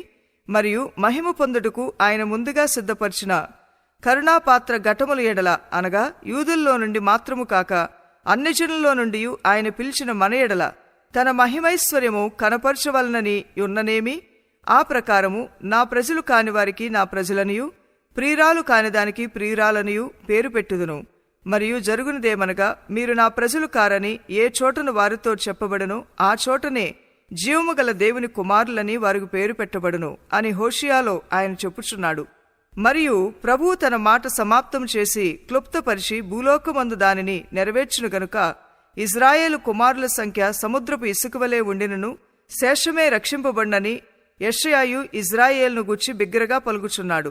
మరియు యెషయా ముందు చెప్పిన ప్రకారము సైన్యములకు అధిపతియగు ప్రభువు మనకు సంతానమును శేషింప చేయకపోయిన ఎడల సొదొమ వలె నగుదుము, గొమొర్రాను పోలియుందుము. అట్లయితే మనమేమందుము? నీతిని వెంటాడని అన్యజనులు నీతిని, అనగా విశ్వాసమూలమైన నీతిని పొందిరి. అయితే ఇజ్రాయేలు నీతి కారణమైన నియమమును వెంటాడిన్ను ఆ నియమమును అందుకొనలేదు. వారెందుకు అందుకొనలేదు? వారు విశ్వాసమూలముగా కాక క్రియల మూలముగానైనట్టు దాన్ని వెంటాడిరి. ఇదిగో నేను అడ్డురాతిని అడ్డుబండను సియోనులో స్థాపించుచున్నాను, ఆయనయందు విశ్వాసముంచువాడు సిగ్గుపరచబడడు అని వ్రాయబడిన ప్రకారము వారు అడ్డురాయి తగిలి తొట్రుపడిరి. రోమీయులకు రాసిన పత్రిక 10వ అధ్యాయము. సహోదరులారా, ఇజ్రాయేలీయులు రక్షణ పొందవలనని నా హృదయాభిలాషయు వారి విషయమై నేను దేవునికి చేయు ప్రార్థనయునై ఉన్నవి. వారు దేవుని యందు ఆసక్తి గలవారని వారిని గూర్చి సాక్ష్యమిచ్చుచున్నాను. అయినను వారి ఆసక్తి జ్ఞానానుసారమైంది కాదు. ఏలయనగా వారు దేవుని నీతి నెరుగుక తాము స్వనీతిని స్థాపింపబూనుకొంచు దేవుని నీతికి లోబడలేదు. విశ్వసించు ప్రతివానికి నీతి కలుగుటకై క్రీస్తు ధర్మశాస్త్రమునకు సమాప్తి అయి ఉన్నాడు. ధర్మశాస్త్ర మూలముగా నీతిని నెరవేర్చువాడు దాని వలనే జీవించునని మోషే వ్రాయిచున్నాడు. అయితే విశ్వాసమూలముగా నీతి ఇలాగు చెప్పుచున్నది, ఎవడు పరలోకమునికి ఎక్కిపోవును అనగా క్రీస్తును క్రిందికి తెచ్చుటకు, లేక ఎవడు అగాధములోనికి దిగిపోవును అనగా క్రీస్తును మృతుల్లో నుండి పైకి తెచ్చుటకు అని నీవు నీ హృదయములో అనుకొనవద్దు. అదేమని చెప్పుచున్నది? వాక్యము నీ యొద్దను నీ నోటను నీ హృదయములోనూ ఉన్నది. అది మేము ప్రకటించు విశ్వాస వాక్యమే. అదేమనగా, యేసు ప్రభు అని నీ నోటితో ఒప్పుకొని దేవుడు మృతుల్లో నుండి ఆయన్ను లేపినని నీ హృదయమందు విశ్వసించిన ఎడల నీవు రక్షింపబడుదువు. ఏలయనగా నీతి కలుగునట్లు మనుష్యుడు హృదయములో విశ్వసించును, రక్షణ కలుగునట్లు నోటితో ఒప్పుకొనును. ఏమనగా ఆయన యందు విశ్వాసముంచు వాడెవడునూ సిగ్గుపడడని లేఖనము చెప్పుచున్నది. యూదుడని గ్రీసు దేశస్థుడని భేదము లేదు. ఒక్క ప్రభువే అందరికీ ప్రభు అయ్యుండి తనకు ప్రార్థన చేయవారందరి ఎడ్ల కృపచూపుడుకు ఐశ్వర్యవంతుడై ఉన్నాడు. ఎందుకనగా ప్రభువు నామమును బట్టి ప్రార్థన చేయవాడెవడో వాడు రక్షింపబడును. వారు విశ్వసింపని వానికి ఎట్లు ప్రార్థన చేయుదురు? వినని వానిని ఎట్లు విశ్వసించుదురు? ప్రకటించువాడు లేకుండా వారెట్లు విందురు? ప్రకటించువారు పంపబడని ఎడ్ల ఎట్లు ప్రకటించుదురు? ఇందు విషయమై ఉత్తమమైన వాటిని గూర్చిన సువార్త ప్రకటించువారి పాదములెంతో సుందరమైనవని రాయబడి ఉన్నది. అయినను అందరూ సువార్తకు లోబడలేదు. ప్రభువా, మేము తెలియజేసిన సమాచారం ఎవడు నమ్మెను అని యెషయా చెప్పుచున్నాడు గదా. కాగా వినుట వలన విశ్వాసము కలుగును, వినుట క్రీస్తును గూర్చిన మాట వలన కలుగును. అయినను నేను చెప్పునదేమనగా, వారు వినలేదా? విన్నారు గదా. వారి స్వరము భూలోకమందంతటికిని, వారి మాటలు భూదిగంతముల వరకును బయలువెళ్ళెను. మరియు నేను చెప్పునదేమనగా, ఇజ్రాయేలునకు తెలియకుండానా జనము కాని వారి వలన మీకు రోషము పుట్టించెదను, అవివేకమైన జనం వలన మీకు ఆగ్రహము కలుగుచేతును అని మొదట మోషే చెప్పుచున్నాడు. మరియు యెషయా తెగించి, నన్ను వెదకిన వారికి నేను దొరికి తిని, నన్ను విచారింపని వారికి ప్రత్యక్షమైతిని అని చెప్పుచున్నాడు. ఇజ్రాయేలు విషయమైతే అవిధేయులైన ఎదురాడు ప్రజలకు నేను దినమంతయు నా చేతులు చాచితిని అని చెప్పుచున్నాడు. రోమీయులకు రాసిన పత్రిక 11వ అధ్యాయము. అలాగైన ఎడల నేనడుగునదేమనగా, దేవుడు తన ప్రజలను విసర్జించినా అట్లనరాదు. నేను కూడా ఇజ్రాయేలీయుడును, అబ్రహాము సంతానమందలి బెన్యామీను గోత్రమందు పుట్టినవాడను. తాను ముందెరిగిన తన ప్రజలను దేవుడు విసర్జింపలేదు. ఏలియాను గూర్చిన భాగములో లేఖనము చెప్పునది మీరెరుగురా? ప్రభువా, వారు నీ ప్రవక్తలను చంపిరి, నీ బలిపీఠములను పడగొట్టిరి, నేనొక్కడనే మిగిలియున్నాను, నా ప్రాణము తీయ చూచుచున్నారు అని ఇజ్రాయేలునకు విరోధముగా దేవుని ఎదుట అతడు వాదించుచున్నాడు. అయితే దేవోక్తి అతనితో ఏమి చెప్పుచున్నది? బయలుకు మోకాళ్ళలోనని 7,000 మంది పురుషులను నేను శేషముగా నుంచుకొని ఉన్నాను. అలాగున్నే అప్పటి కాలమందు సైతము కృప యొక్క ఏర్పాటు చొప్పున శేషము మిగిలి ఉన్నది. అది కృపచేతనైన ఎడల ఇకను క్రియల మూలమైనది కాదు. కాని ఎడ్ల కృప ఇకను కృప కాకపోవును. అలాగైన ఏమగును? ఇజ్రాయేలు వెదుకున్నది ఏదో అది వారికి దొరకలేదు. ఏర్పాటు నొందిన వారికి అది దొరికెను. తక్కిన వారు కఠిన చిత్తులైరి. ఇందు విషయమై నేటి వరకు దేవుడు వారికి నిద్రమత్తు గల మనస్సును, చూడలేని కన్నులను, వినలేని చెవులను ఇచ్చియున్నాడని వ్రాయబడి ఉన్నది. మరియు వారి భోజనము వారికి ఉరిగాను, బోనుగాను, ఆటంకముగాను, వారి క్రియలకు ప్రతిఫలముగాను ఉండునుగాక. వారు చూడకుండానట్లు వారి కన్నులు చీకటి కమ్మునుగాక. వారి వీపుని ఎల్లప్పుడూ వంగిపోవునట్లు చేయుము అని దావీదు చెప్పుచున్నాడు. కాబట్టి నేనడుగుంది ఏమనగా, వారు పడిపోవునట్లుగా తొట్టిల్లిరా? అట్లనరాదు. వారికి రోషము పుట్టించుటకై వారి తొట్రుపాటు వలన అన్ని జనులకు రక్షణ కలిగెను. వారి తొట్రుపాటు లోకమునకు ఐశ్వర్యమును, వారి క్షీణదశ అన్ని జనులకు ఐశ్వర్యమును అయిన ఎడల వారి పరిపూర్ణత ఎంత ఎక్కువగా ఐశ్వర్యకరమగును? అన్ని జనులకు మీతో నేను మాట్లాడుచున్నాను. నేను అన్ని జనులకు అపోస్తులనై ఉన్నాను గనుక ఏ విధమునైనను నా రక్త సంబంధులకు రోషం పుట్టించి వారిలో కొందరినైనను రక్షింపవలనని నా పరిచర్యను గనపరుచుచున్నాను. వారిని విసర్జించుట లోకమును దేవునితో సమాధానపరచుట అయిన ఎడల వారిని చేర్చుకొనుట ఏమగును? మృతులు సజీవులైనట్టే అగును గదా. ముద్దలో మొదటి పిడికెడు పరిశుద్ధమైనదైతే ముద్దంతయు పరిశుద్ధమే. వేరు పరిశుద్ధమైనదైతే కొమ్మలను పరిశుద్ధములే. అయితే కొమ్మలలో కొన్ని విరిచివేయబడి అడవి ఒలీవ కొమ్మవై ఉన్న నీవు వాటి మధ్యన అంటుగట్టబడి ఒలీవ చెట్టు యొక్క సారవంతమైన వేరులో వాటితో కలిసి పాలు పొందిన ఎడల ఆ కొమ్మలపైన నీవు అతిశయింపకుము. నీవు అతిశయించితివా? వేరు నిన్ను భరించుచున్నది గాని నీవు వేరును భరించుటలేదు. అందుకు నేను అంటుకట్టబడి నిమిత్తము కొమ్మలు విరిచివేయబడినవని నీవు చెప్పుదువు. మంచిది. వారు అవిశ్వాసమును బట్టి విరిచివేయబడిరి, నీవైతే విశ్వాసమును బట్టి నిలిచి ఉన్నావు.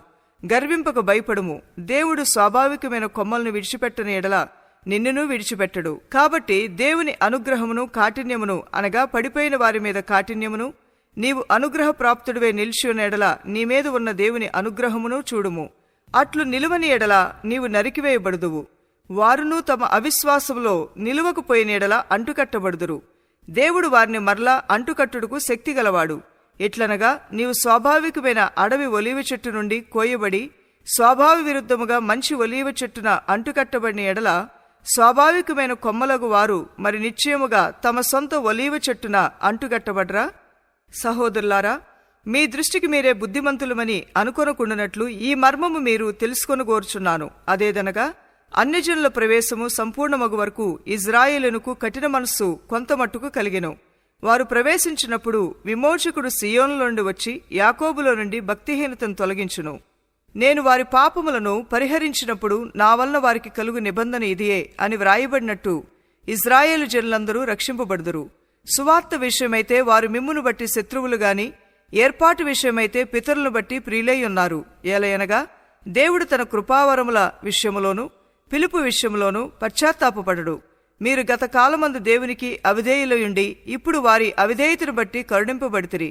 అటువలనే మీ ఎడ్ల చూపబడిన కరుణను బట్టి వారును ఇప్పుడు కరుణ పొందు నిమిత్తము ఇప్పుడు వారు అవిధేయులయున్నారు. అందరి ఎడ్ల కరుణ చూపవలనని దేవుడు అందర్నీ అవిధేయతా స్థితిలో మూసివేసి బంధించియున్నాడు.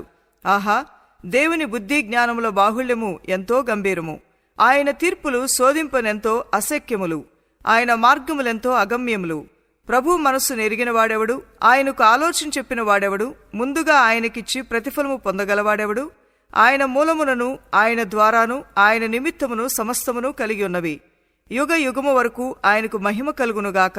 ఆమేన్. రోమీలకు రాసిన పత్రిక 12వ అధ్యాయము. కాబట్టి సహోదరులారా, పరిశుద్ధమును దేవునికి అనుకూలమునైన సజీవ యాగముగా మీ శరీరములను ఆయనకు సమర్పించుకొనుడని దేవుని వాత్సల్యమును బట్టి మిమ్మును బతిమాలుకొంచున్నాను. ఇట్టి సేవ మీకు యుక్తమైనది. మీరు ఈ లోక మర్యాదను అనుసరింపక ఉత్తమమును అనుకూలమును సంపూర్ణమునయున్న దేవుని చిత్తమేదో పరీక్షించి తెలుసుకున్నట్లు మీ మనస్సు మారి నూతన మగుట వలన రూపాంతరము పొందుడి. తన్ను తాను ఎంచుకొన తగిన దానికంటే ఎక్కువగా ఎంచుకొనక దేవుడు ఒక్కొక్కనికి విభజించి ఇచ్చిన విశ్వాస పరిమాణ ప్రకారము తాను స్వస్థబుద్ధి గలవారగుటికై తగిన రీతిగా తన్ను ఎంచుకొనవలనని నాకు అనుగ్రహింపబడిన కృపను బట్టి మీలోనున్న ప్రతివానితోనూ చెప్పుచున్నాను. ఒక్క శరీరములో మనకు అనేక అవయములుండెనను ఈ అవయములన్నిటికీ ఒక్కటే పని ఎలాగు ఉండునో అలాగే అనేకులమైన మనము క్రీస్తులో ఒక శరీరముగా ఉండి ఒకరికొకరము ప్రత్యేకముగా అవయములై ఉన్నాము. మనకు అనుగ్రహింపబడిన కృప చొప్పున వెవ్వేరు కృపావరములు కలిగిన వారమై ఉన్నాము. గనుక ప్రవచన వరమైతే విశ్వాస పరిమాణము చొప్పున ప్రవచింతుము, పరిచర్య అయితే పరిచర్యలోను, బోధించువాడైతే బోధించుటలోను, హెచ్చరించువాడైతే హెచ్చరించుటలోను పని కలిగి ఉందము. పంచిపెట్టువాడు శుద్ధ మనస్సుతోనూ, పై విచారణ చేయువాడు జాగ్రత్తతోనూ, కరుణించువాడు సంతోషముతోనూ పని జరిగింపవలను. మీ ప్రేమ నిష్కపటమైనదై ఉండవలను. చెడ్డదాన్ని అసహించుకొని మంచిదాన్ని హత్తుకుని ఉండడి.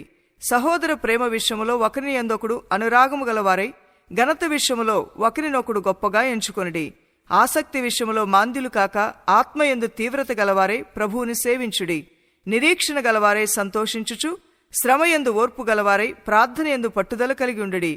పరిశుద్ధుల అవసరముల్లో పాలు పొందుచు శ్రద్ధగా ఆతిథ్యమిచ్చుచుండుడి. మిమ్మును హింసించు వారిని దీవించుడి, దీవించుడుగాని శపింపవద్దు. సంతోషించు వారితో సంతోషించుడి, ఏడ్చువారితో ఏడువుడి. ఒకరితోనొకడు మనస్సు కలిగి ఉండుడి. హెచ్చువాటి యందు మనస్సుంచగా తగ్గువాటి యందు ఆసక్తులై ఉండుడి. మీకు మీరే బుద్ధిమంతులని అనుకొనవద్దు. కీడుకు ప్రతి కీడెవనికిని చేయవద్దు. మనుషులందరి దృష్టికి యోగ్యమైన వాటిని గూర్చి ఆలోచన కలిగి ఉండుడి. శక్యమైతే మీ చేతనైనంత మట్టుకు సమస్త మనుషులతో సమాధానముగా ఉండుడి.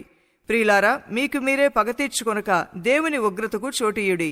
పగ తీర్చుట నా పని, నేనే ప్రతిఫలమునిత్తును అని ప్రభువు చెప్పుచున్నాడని వ్రాయబడి ఉన్నది. కాబట్టి నీ శత్రువు ఆకలి గొనియుంటే అతనికి భోజనము పెట్టుము, దప్పిగొనియుంటే దాహమిమ్ము. అలాగు చేయుట వలన అతని తల మీద నిప్పులు కుప్పగా పోయేదువు. కీడు వలన జయింపబడక మేలు చేత కీడును జయించుము.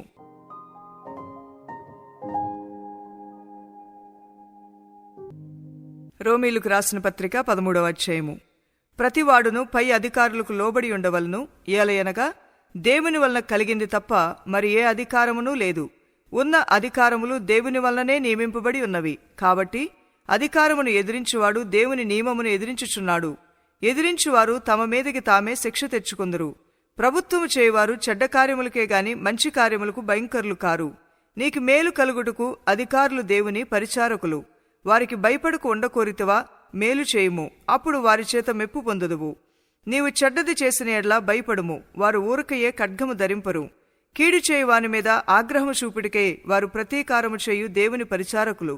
కాబట్టి ఆగ్రహ భయమును బట్టి మాత్రము కాక మనస్సాక్షిని బట్టియు లోబడి ఉండట ఆవశ్యకము. ఏలయనగా వారు దేవుని సేవకులయుండి ఎల్లప్పుడూ ఏ సేవయందే పని కలిగి ఉందరు. అందుకే గదా మీరు పన్ను కూడా చెల్లించుచున్నారు. కాబట్టి ఎవనికి పన్నో వానికి పన్నును, ఎవనికి సుంకమో వానికి సుంకమును చెల్లించుడి. ఎవని ఎడల భయముండవలనో వాని ఎడల భయమును, ఎవని ఎడల సన్మానముండవలనో వాని ఎడల సన్మానమును కలిగి ఉండిడి. అందరికిని వారి వారి రుణములను తీర్చుడి. ఒకరినొకడు ప్రేమించుడి విషయంలో తప్ప మరేమియూ ఎవనికి అచ్చి ఉండవద్దు. పొరుగువానిని ప్రేమించువాడే ధర్మశాస్త్రము నెరవేర్చువాడు. ఏలగనగా వ్యభిచరింపవద్దు, నరహత్య చేయవద్దు, దొంగిలవద్దు, ఆశింపవద్దు అనునవియు మరి ఏ ఆజ్ఞ అయినా ఉన్న ఎడ్ల అదియు నిన్నువలే నీ పొరుగువాన్ని ప్రేమింపవలనను వాక్యములో సంక్షేమముగా ఇమిడి ఉన్నది. ప్రేమ పొరుగువానికి కీడు చేయదు గనుక ప్రేమ కలిగి ఉండుట ధర్మశాస్త్రము నెరవేర్చుటియే. మరియు మీరు కాలము నెరిగి నిద్ర మేలుకొని వేళ అయినదని తెలుసుకుని అలాగు చేయుడి. మనము విశ్వాసులమైనప్పటికంటే ఇప్పుడు రక్షణ మనకు మరి సమీపముగా ఉన్నది. రాత్రి చాలా గడిచి పగలు సమీపంగా ఉన్నది గనుక మనం అంధకార క్రియలను విసర్జించి తేజస్సంబంధమైన యుద్ధోపకరణములు ధరించుకుందము.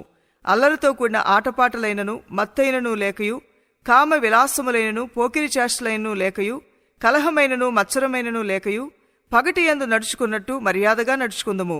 మెట్టుకు ప్రభువైన యేసుక్రీస్తుని ధరించుకున్న వారై శరీరేచ్ఛలను నెరవేర్చుకొనుటకు శరీర విషయమై ఆలోచన చేసుకునుడి. రోమీయులకు రాసిన పత్రిక 14వ అధ్యాయము. విశ్వాసము విషయమై బలహీనుడైన వాణ్ణి చేర్చుకునుడి. అయినను సంశయములను తీర్చుటకు వాదములను పెట్టుకొనవద్దు. ఒకడు సమస్తమును తినవచ్చునని నమ్ముచున్నాడు, మరి ఒకడు బలహీనుడయ్యుండి కూరగాయలనే తినుచున్నాడు. తినువాడు తినని వాణ్ణి తృణీకరింపకూడదు, తిననివాడు తినువానికి తీర్పు తీర్చకూడదు. ఏలయనగా దేవుడు అతన్ని చేర్చుకొనెను. పరుని సేవకునికి తీర్పు తీర్చుటకు నీవెవడవు? అతడు నిలిచియుండుటైనను పడియుండుటైనను అతని సొంత యజమానుని పనియే. అతడు నిల్చును, ప్రభు అతన్ని నిలబెట్టుటకు శక్తిగలవాడు. ఒకడు ఒక దినము కంటే మరి ఒక దినము మంచి దినమని ఎంచుచున్నాడు, మరి ఒకడు ప్రతిదినము సమానముగా ఎంచుచున్నాడు. ప్రతివాడు తన మట్టుకు తానే తన మనసులో రూఢీపరుచుకొనవలను. దినములు లక్ష్యపెట్టువాడు ప్రభువు కోసమే లక్ష్యపెట్టుచున్నాడు. తినువాడు దేవునికి కృతజ్ఞతాస్తుతులు చెల్లించుచున్నాడు గనుక ప్రభువు కోసమే తినుచున్నాడు. తిననివాడు ప్రభువు కోసము తినుట మాని దేవునికి కృతజ్ఞతాస్తుతులు చెల్లించుచున్నాడు. మనలో ఎవడను తన కోసమే బ్రతుకుడు, ఎవడను తన కోసమే చనిపోడు. మనము బ్రతికినను ప్రభువు కోసమే బ్రతుకుచున్నాము, చనిపోయినను ప్రభువు కోసమే చనిపోవచ్చున్నాము. కాబట్టి మనము బ్రతికినను చనిపోయినను ప్రభువారమై ఉన్నాము. తాను మృతులకును సజీవులకును ప్రభువుండుటకు ఇందు నిమిత్తమే గదా క్రీస్తు చనిపోయి మరలా బ్రతికెను. అయితే నీవు నీ సహోదరునికి తీర్పు తీర్చనేలా, నీ సహోదరుని నిరాకరింపనేలా? మనమందరము దేవుని న్యాయపీఠం ఎదుట నిలుతుము. నా తోడు ప్రతి మోకాలను నా ఎదుట వంగును, ప్రతి నాలుకయు దేవుని స్తుతించునని ప్రభు చెప్పుచున్నాడు అని వ్రాయబడి ఉన్నది గనుక మనలో ప్రతివాడును తన్ను గురించి దేవునికి లెక్క ఒప్పగింపవలను. కాగా మనమిక మీదట ఒకరినొకడు తీర్పు తీర్చుకుందుము. ఇదియూ కాక సహోదరునికి అడ్డమైనను ఆటంకమైనను కలుగుచేయుకుందుమని మీరు నిశ్చయించుకొనుడి. సహజముగా ఏదియూ నిషిద్ధము కాదని నేను ప్రభువైన యేసునందు ఎరిగి రూఢిగా నమ్ముచున్నాను. అయితే ఏదైనను నిషిద్ధమని ఎంచుకొను వానికి అది నిషిద్ధమే. నీ సహోదరుడు నీ భోజన బోలముగా దుఃఖించిన యెడల నీవికను ప్రేమ కలిగి నడుచుకునివాడవు కావు. ఎవని కొరకు క్రీస్తు చనిపోయినో వానిని నీ భోజనము చేత పాడు చేయకుము. మీకున్న మేలైనది దూషణపాలు కానియుకుడి. దేవుని రాజ్యము భోజనమును పాదమును కాదుగాని నీతియు సమాధానమును పరిశుద్ధాత్మ యందలి ఆనందమునై ఉన్నది. ఈ విషయమందు క్రీస్తునకు దాసుడైన వాడు దేవునికి ఇష్టుడును మనుషుల దృష్టికి యోగ్యుడై ఉన్నాడు. కాబట్టి సమాధానమును పరస్పర క్షేమాభివృద్ధిని కలుగుజేయ వాటిని ఆసక్తితో అనుసరింతుము. భోజనము నిమిత్తము దేవుని పనిని పాడు చేయకుడి. సమస్త పదార్థములు పవిత్రములే గాని అనుమానముతో తినువానికి అది దోషము. మాంసము తినుట గాని ద్రాక్షారసము త్రాగుట గాని నీ సహోదరుని కడ్డము కలుగుజేయింది మరేదియూ గాని మానివేయుట మంచిది. నీకున్న విశ్వాసము దేవుని ఎదుటి నీమట్టుకే నీవే ఉంచుకొనుము. తాను సమ్మతించిన విషయములో తనకు తానే తీర్పు తీర్చుకొననివాడు ధన్యుడు. అనుమానించువాడు తినని ఎడ్ల విశ్వాసము లేకుండా తినును గనుక దోషి అని తీర్పునందును. విశ్వాసమూలము కానిది ఏదో అది పాపము. రోమీయులకు రాసిన పత్రిక 15వ అధ్యాయము. కాగా బలవంతులమైన మనము మనల్ని మనమే సంతోషపరచుకొనక బలహీనుల దౌర్బల్యమును భరించుటకు బద్ధులమై ఉన్నాము.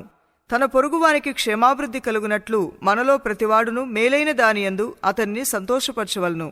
క్రీస్తు కూడా తన్ను తాను సంతోషపరచుకొనలేదు గాని నిన్ను నిందించి వారి నిందలు నా మీద పడును అని వ్రాయబడి ఉన్నట్టు ఆయనకు సంభవించును. ఏలయనగా ఓర్పు వలనను లేఖనముల వలన ఆదరణ వలనను మనకు నిరీక్షణ కలుగుటికై పూర్వమందు వ్రాయబడినవన్నీయు మనకు బోధ కలుగు నిమిత్తము వ్రాయబడి ఉన్నవి. మీరేకభావము గలవారై ఏకగ్రీవముగా మన ప్రభువైన యేసుక్రీస్తు తండ్రియగు దేవుని మహిమపరచు నిమిత్తము క్రీస్తు యేసు చిత్త ప్రకారము ఒకనితోనొకడు మనస్సు కలిగిన వారై ఉండునట్లు ఓర్పునకు ఆదరణకును కర్తయగు దేవుడు మీకు అనుగ్రహించునుగాక. కాబట్టి క్రీస్తు మిమ్మను చేర్చుకున్న ప్రకారము దేవునికి మహిమ కలుగునట్లు మీరును ఒకరినొకడు చేర్చుకొనుడి. నేను చెప్పున్నదేమనగా పితరులకు చేయబడిన వాగ్దానముల విషయములో దేవుడు సత్యవంతుడని స్థాపించుటకును అన్యజనులు ఆయన కనికరమును గూర్చి దేవుని మహిమపరచుటకును క్రీస్తు సున్నతి గలవారికి పరిచారకుడాయను. అందు విషయమై ఈ హేతువు చేతను అన్యజనుల్లో నేను నిన్ను స్తుతింతును, నీ నామ సంకీర్తనము చేయుదును అని వ్రాయబడి ఉన్నది. మరియు అన్యజనులారా ఆయన ప్రజలతో సంతోషించుడి అనియు మరియు సమస్త అన్యజనులారా ప్రభువుని స్తుతించుడి, సకల ప్రజలు ఆయనను కొనియాడుదురుగాక అనియు చెప్పి ఉన్నది. మరియు యెషయా ఇలాగు చెప్పుచున్నాడు, యెషయీయుల నుండి వేరు చిగురు అనగా అన్యజనుల నేలుటకు లేచివాడు వచ్చును, ఆయన యందు అన్యజనులకు నిరీక్షణ ఉంచుదురు. కాగా మీరు పరిశుద్ధాత్మ శక్తిని పొంది విస్తారముగా నిరీక్షణ గలవారగుడుకు నిరీక్షణకర్తయగు దేవుడు విశ్వాసము ద్వారా సమస్త ఆనందముతోనూ సమాధానముతోనూ మిమ్మల్ని నింపునుగాక. నా సహోదరులారా, మీరు కేవలము మంచివారును సమస్త జ్ఞాన సంపూర్ణులను ఒకరికి ఒకరు బుద్ధి చెప్పు సమర్థులై ఉన్నారని నా మట్టుకు నేనును మిమ్మను గూర్చి రూఢిగా నమ్ముచున్నాను. ఆయనను అన్యజనులు అను అర్పణ పరిశుద్ధాత్మ వలన పరిశుద్ధపరచబడి ప్రీతికరమగినట్లు నేను సువార్త విషయమై యాజక ధర్మము జరిగించుచు దేవుని చేత నాకు అనుగ్రహింపబడిన కృపను బట్టి అన్యజనుల నిమిత్తము యేసుక్రీస్తు పరిచారకుడినైతిని. ఇది హేతువు చేసుకుని మీకు జ్ఞానము చేయవలనని ఉండి ఎక్కువ ధైర్యము కలిగి సంక్షేమముగా మీకు వ్రాయిచున్నాను. కాగా క్రీస్తు యేసును బట్టి దేవుని విషయమైన సంగతులలో నాకు అతిశయ కారణము కలదు. ఎలాగనగా అన్యజనులు విధేయులగునట్లు వాక్యము చేతను క్రియల చేతను గురుతుల బలము చేతను మహత్కార్యముల బలము చేతను పరిశుద్ధాత్మ బలము చేతను క్రీస్తు నా ద్వారా చేయించిన వాటిని గూర్చియే గాని మరి దేనిని గూర్చియు మాట్లాడ తెగింపను. కాబట్టి యెరూషలేము మొదలుకొని చుట్టుపట్లనున్న ప్రదేశములందు ఇల్లూరికు ప్రాంతం వరకు క్రీస్తు సువార్తను పూర్ణముగా ప్రకటించి ఉన్నాను. నేనైతే మరి ఒకని పునాది మీద కట్టకుండా నిమిత్తము ఆయనను గూర్చి సమాచారం ఎవరికి తెలియచేయబడలేదో వారు చూతురనియు విననివారు గ్రహింతురనియు రాయబడిన ప్రకారము క్రీస్తు నామమెరుగని చోట్లను సువార్తను ప్రకటింపవలనని మిక్కిలి ఆశగలవాడినయుండి అలాగున ప్రకటించితిని. ఈ హేతువు చేతను మీ యొద్దకు రాకుండా నాకు అనేక పర్యాయములు ఆటంకము కలిగెను. ఇప్పుడైతే ఈ ప్రదేశముల్లో నేనేక సంచరింపవలసిన భాగము లేదు గనుక అనేక సంవత్సరముల నుండి మీ యొద్దకు రావాలనని మిక్కిలి అపేక్ష కలిగి నేను స్పెయిను దేశమునికి వెళ్ళినప్పుడు మార్గములో మిమ్మల్ని చూచి మొదట మీ సహవాసం వలన కొంత మటుకు సంతృప్తి పొంది మీ చేత అక్కడికి సాగనంపబడుదునని నిరీక్షించుచున్నాను. అయితే ఇప్పుడు పరిశుద్ధుల కొరకు పరిచర్య చేయుచు యెరూషలేమునకు వెళ్ళుచున్నాను. ఏలయనగా యెరూషలేములో ఉన్న పరిశుద్ధుల్లో బీదలైన వారి నిమిత్తము మాసిదోనియా వారును అకయా వారును కొంత సొమ్ము చందా వేయనిష్టపడిరి.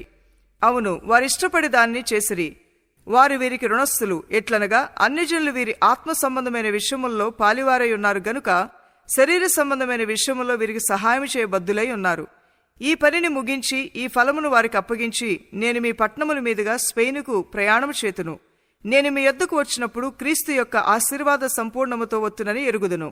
సహోదరులారా, నేను యూదయాలోనున్న అవిధేయుల చేతుల్లో నుండి తప్పింపబడి యెరూషలేములో చేయవలసి ఉన్న ఈ పరిచర్య పరిశుద్ధులకు ప్రీతికరమగునట్లు నేను దేవుని చిత్తం వలన సంతోషంతో మీ యొద్దకు వచ్చి మీతో కలిసి విశ్రాంతి పొందినట్లును మీరు నా కొరకు దేవునికి చేయు ప్రార్థన యందు నాతో కలిసి పోరాడవలననియు మన ప్రభువైన యేసుక్రీస్తును బట్టియు ఆత్మ వలని ప్రేమను బట్టియు మిమ్మను బతిమాలు కొంచున్నాను.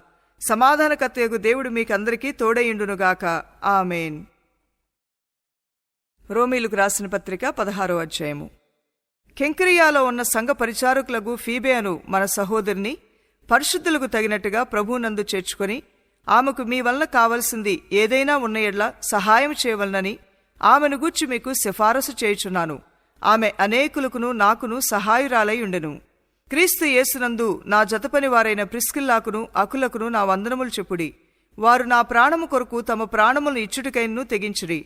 మరియు వారి ఇంట ఉన్న సంఘమునకు వందనములు చెప్పుడి. నేను మాత్రము కాదు, అన్యజనుల్లోని సంఘముల వారందరూ వీరికి కృతజ్ఞులై ఉన్నారు. ఆసియాలో క్రీస్తుకు ప్రథమ ఫలమయ్యున్న నా ప్రియుడగు ఎపైనైటుకు వందనములు. మీ కొరకు బహుగా ప్రయాసపడిన మరియకు వందనములు. నాకు బంధువులను నాతోటి ఖైదీలైన అంద్రొనీకును యూనియాకును వందనములు. వీరు అపోస్తలులో ప్రసిద్ధికెక్కిన వారై నాకంటే ముందుగా క్రీస్తునందున్నవారు. ప్రభువునందు నాకు ప్రియుడగు అంప్లియాతుకు వందనములు. క్రీస్తునందు మన జతపనివాడును ఊర్బునుకును నా ప్రియుడగు స్టాకునుకును వందనములు. క్రీస్తునందు యోగ్యుడైన అపెల్లాకు వందనములు. అరిస్టోబూలు ఇంటివారికి వందనములు. నా బంధువుడగు హేరోదియోనుకు వందనములు. నార్కిస్సు ఇంటివారిలో ప్రభువునందున్న వారికి వందనములు. ప్రభువునందు ప్రయాసపడు త్రుఫైనాకును త్రుఫోసాకును వందనములు. ప్రియురాలగు పెర్సిస్సునుకు వందనములు. ఆమె ప్రభువునందు బహుగా ప్రయాసపడును. ప్రభువునందు ఏర్పరచబడిన రూఫస్సుకు వందనములు. అతని తల్లికి వందనములు. ఆమె నాకును తల్లి. అసుంక్రితుకును ప్లేగోనుకును హెర్మెకును పత్రోబకును హెర్మానుకును వారితో కూడి ఉన్న సహోదరులకును వందనములు. పిలులగుకును యూలియాకును నేరియకును అతని సహోదరునికిని వలుంపాకును వారితో కూడా ఉన్న పరిశుద్ధులకందరికీ వందనములు. పవిత్రమైన ముద్దు పెట్టుకుని ఒకరినొకడు వందనములు చేయుడి. క్రీస్తు సంఘములనియు మీకు వందనములు చెప్పుచున్నవి. సహోదరులారా, మీరు నేర్చుకుని బోధకు వ్యతిరేకముగా భేదములను ఆటంకములను కలుగుజేయవారిని కనిపెట్టియుండుడని మిమ్మును బతిమాలు కొంచున్నాను. వారిలో నుండి తొలగిపోవుడి. అట్టివారు మన ప్రభువైన క్రీస్తునకు కాక తమ కడుపునికే దాసులు. వారి ఇంపైన మాటల వలనను ఇచ్చుకముల వలనను నిష్కపుటుల మనస్సులను మోసపుచ్చుదురు. మీ విధేయత అందరికీ ప్రచురమైనది గనుక మిమ్మును గూర్చి సంతోషించుచున్నాను. మీరు మేలు విషయమే జ్ఞానులను కీడు విషయమే నిష్కపుటులనై ఉండవలనని కోరుచున్నాను. సమాధానకర్తయగు దేవుడు సాతానును మీ కాళ్ల కింద శీఘ్రముగా చితకు త్రొక్కించును. మన ప్రభువైన యేసుక్రీస్తు కృప మీకు తోడయుండునుగాక. నా జతపనివాడగు తిమోతి, నా బంధువులగు లూకియా, యాసోను, సొసిపత్రు అనువారును మీకు వందనములు చెప్పుచున్నారు. ఈ పత్రిక రాసిన తెర్తియు అను నేను ప్రభువునందు మీకు వందనములు చేయుచున్నాను. నాకును యావత్ సంగమునకును ఆతిథ్యమిచ్చు గాయు మీకు వందనములు చెప్పుచున్నాడు. ఈ పట్టణపు ఖజానాదారుడగు ఎరస్తును సహోదరుడగు క్వర్తును మీకు వందనములు చెప్పుచున్నారు. మన ప్రభువైన యేసుక్రీస్తు కృప మీకు తోడైండునుగాక. సమస్తమైన అన్యజనులు విశ్వాసమునకు విధేయులగునట్లు అనాది నుండి రహస్యముగా ఉంచబడిన ఇప్పుడు ప్రత్యక్షపరచబడిన మర్మము నిత్య దేవుని ఆజ్ఞ ప్రకారము ప్రవక్తల లేఖనముల ద్వారా వారికి తెలుపబడి ఉన్నది. ఈ మర్మమును అనుసరించియున్న నా సువార్త ప్రకారముగాను యేసుక్రీస్తును గూర్చిన ప్రకటన ప్రకారముగాను మిమ్మల్ని స్థిరపరచుటకు శక్తిమంతుడును అద్వితీయ జ్ఞానవంతుడైన దేవునికి యేసుక్రీస్తు ద్వారా నిరంతరము మహిమ కలుగునుగాక. ఆమేన్.